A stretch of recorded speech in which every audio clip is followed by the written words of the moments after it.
What's up, everybody, and welcome back to TarHeelIllustrated.com, or, of course, if you're watching on our YouTube channel, Tar Heel Illustrated. I'm THI staff writer Jacob Turner, and joining me, as he always does, our very own publisher, Andrew Jones. And Andrew, as people can tell by the title, we're here for another episode of our UNC football ISO series. We've been rolling out these all throughout the offseason, going back to shortly after spring practice ended. So if you haven't seen those videos we've rolled out, I think it's in the double digits at this point now, go check those out. You can click our channel below and you'll find a playlist on the front page there where you can go check out all the other videos we've done. But as you guys can tell by the title, we're here to talk about Myles Murphy in this one. But before we dive into that, you guys know the drill. Make sure you head on over to TarHeelIllustrated.com. You can sign up for just $8.33 a month to be a part of our awesome community. You get premium access to our boards and premium access to content that you can only see if you're signed up as a premium member. And it's a great time to do it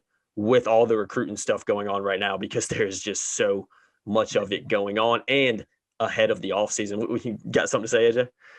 No, yeah, it's just going crazy. And July is gonna be a hot month. Mm-hmm. We're rolling this video out here in July, so July is gonna be a big month with commitments and everything. Mm-hmm. So recruiting has been so on fire. Dina and David have been working to the nub overtime stuff. Yeah, mm-hmm. Mm-hmm. Yeah, they've Fun been doing stuff. fantastic. It is exciting for these kids. Definitely, when that dead period fired open, it was all speed ahead at that point. So it's been pretty crazy since then. But like I said, if you want to get a little more access, a little bit more backstory, a little bit of scoops as to what's going on within the recruiting world in terms of UNC football and basketball, head on over to our website, link in the description below, and sign up for just $8.33 a month. But let's dive into Myles Murphy on this one, AJ. Obviously a guy that was a true freshman who played across the defensive line last season. I'm going to run through a couple stats on him, then I'll kick it to him. So he appeared in all 12 games for the Tar Heels on the defensive line, finished with 8 tackles, 2 sacks for a loss, 1 sack, and 1 hurry in his true freshman season. Now, 187 snaps across that line. So you look at it, I don't know what that averages out to because my math skills aren't that great, but a guy that appeared in 12 games only played about 187 snaps. I think some of those snaps really went up to after the Wake Forest game, which we've touched on a lot in podcasts we've done over the past year. So really going back to that game, that was kind of the point when I think even Jay Bateman and Mac, or maybe it was Mac, told us at halftime of that game when they were like, you know what, let's just do it. Let's throw these young guys in. I think the week before, Jay Bateman had mentioned how he wanted to do it, maybe we need to reevaluate how we're doing it, maybe getting these guys a little bit more involved, and then had a shootout in the first half of that Wake Forest game that led to some defensive changes that I think really solidified that defense a little bit more through the rest of the season, and also gave a lot of those young guys some really valuable reps that not only helped them last year, but is going to really help them going into this year because they've been able to play. And I think Myles Murphy is a perfect example of that. So AJ, just kind of your overall thoughts first on the true freshman season that Myles Murphy had, because for me, he's a guy that's just got so much potential to be a really, really, really, really good defensive tackle for the Tar Heels. Well, that point in time that you're talking about was in the middle of the third quarter, mm-hmm. and Wake was rolling away. Sam Hartman was just picking Carolina apart. So they put 3 freshmen in. Murphy played 20 snaps, I think it was, that game. And Jaquarius Conley and Tony Grimes. Conley took over at nickel. Grimes took over one of the corners. They were entrenched the rest of the season. In fact, Murphy played 102 of those snaps in the last 5 games. So that's easy math. That's 20 snaps a game. That's a little more than 20 snaps a game. He graded out at 67 on PFF against Notre Dame, which is really good. And PFF had him down for 7 quarterback hurries.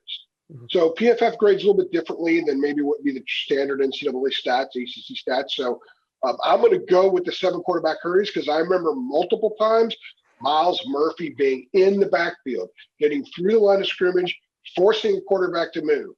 And in a pass rush situation, if he could force a quarterback to move and allow those athletes an opportunity to make plays, then he's doing his job. Definitely. He was also really sound against the run. I think Myles Murphy has a chance to explode this season, mm-hmm. Jacob. Yeah, he played pretty well and had lots of moments where you're like, wow, that guy's pretty good. So what does a young player need? He needs consistency. So many of the young guys, we've talked about it, we've written about it, the whole importance of consistency, finding consistency this offseason has been an absolute part of the mission for so many of these young guys because they're going to be asked still as young guys to play important roles. And Myles Murphy is is at the front of that list. I think he's as important as any of the other second-year players on the Tar Heels this year. They need an anchor down low. They need a guy in the trenches that they can rely on. If he could give them 40 snaps, 35 to 40 snaps where they think they're getting high-end play and pretty consistent high-end play, then that is an enormous sophomore year for this kid. He's got the skills, man. He's athletic. He's strong. He plays well. He comes off the ball quickly, and he's got great eyes. You know, when you can make a quarterback move, you got to know where he is to go toward him to make a move. So I think the ceiling is extremely high for Myles Murphy this season and extraordinarily high for his junior season. He has a big future in this sport if he continues to progress. Definitely, the foundation for that has definitely been laid with, you know, the work he's put in and also the development that he's had at Carolina so far. And we didn't get to see, because of COVID last year, a lot of these guys, particularly the true freshmen, up close and personal to really spring ball this year. And one of the things that stood out to me about Myles Murphy was just how big he was. He looked like a guy that you can put on the defensive line. He even looked like it as a freshman, but you could even tell from the spring practices that we went to and the spring game, we were actually able to get pretty close to these guys, closer than we have been since they arrived on campus, that, okay, yeah, this guy looks the part. He's even more physically built than he was when he arrived here, and already showed glimpses of what he can do as a true freshman. So, yeah, I agree. I think the future is bright for a guy like Myles Murphy, and I think he's one of those kind of future stars, if you will, potentially across that defensive line. Now, let me ask you this. Let me play on that. Go ahead. One of the valuable things I get out of going to practice and seeing these kids up close is how they carry themselves. Mm-hmm. You know, you could look super big, but how do you carry yourself? Mm-hmm. Myles Murphy carried himself like a 4-year guy, like he's a 4th-year player. Like, you know, I'm a dude. I'm entrenched on this line. I'm one of the guys. I'm expected to perform well, and that's important, because oftentimes how they carry themselves will reflect what's going on upstairs. I don't think confidence is an issue with this kid. By the way, when you played 23 snaps against Notre Dame, 23 at Miami, and 21 in the Orange Bowl against Texas A&M, you're going to get confidence, especially if you don't totally blow up. And he didn't blow up in the wrong way in any of those games. He had good moments in those games. So there was so much for him to build off of, especially late in the season. You'd rather have the young guy get a lot of snaps going later into the season than earlier, because that's progress. That's him ascending.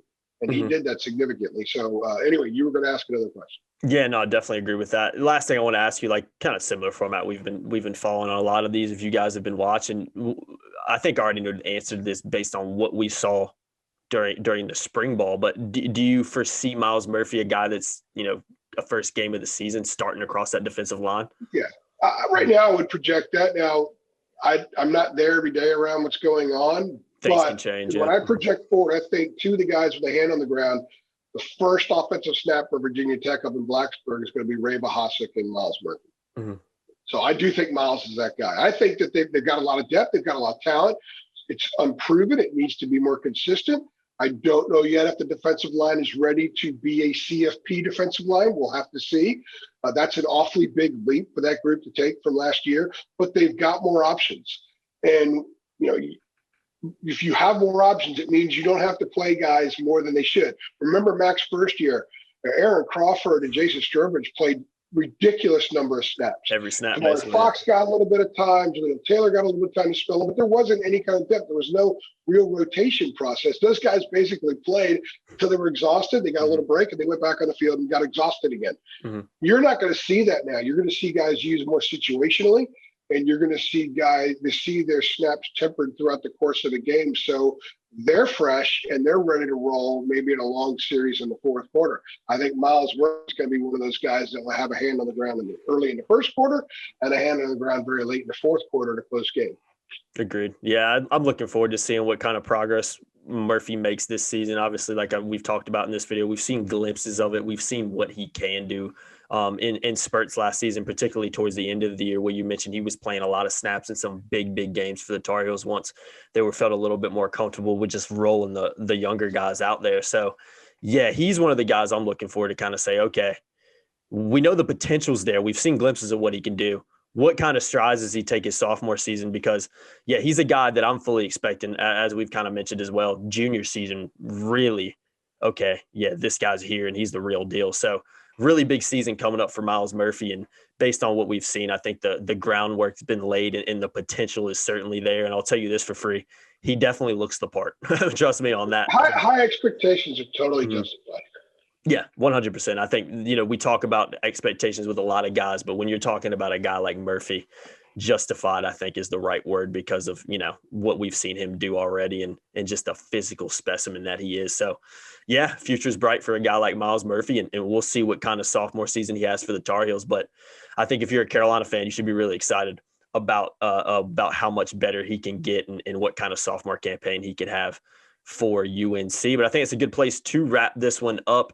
AJ, like I mentioned in the beginning, if you haven't seen the other videos, we're in the double digits now with these in terms of our UNC football ISO series. We also did UNC basketball ISO series too. So click the link click the description, click our channel below, and you'll find a playlist where you can find all those videos on the front. Go check those out.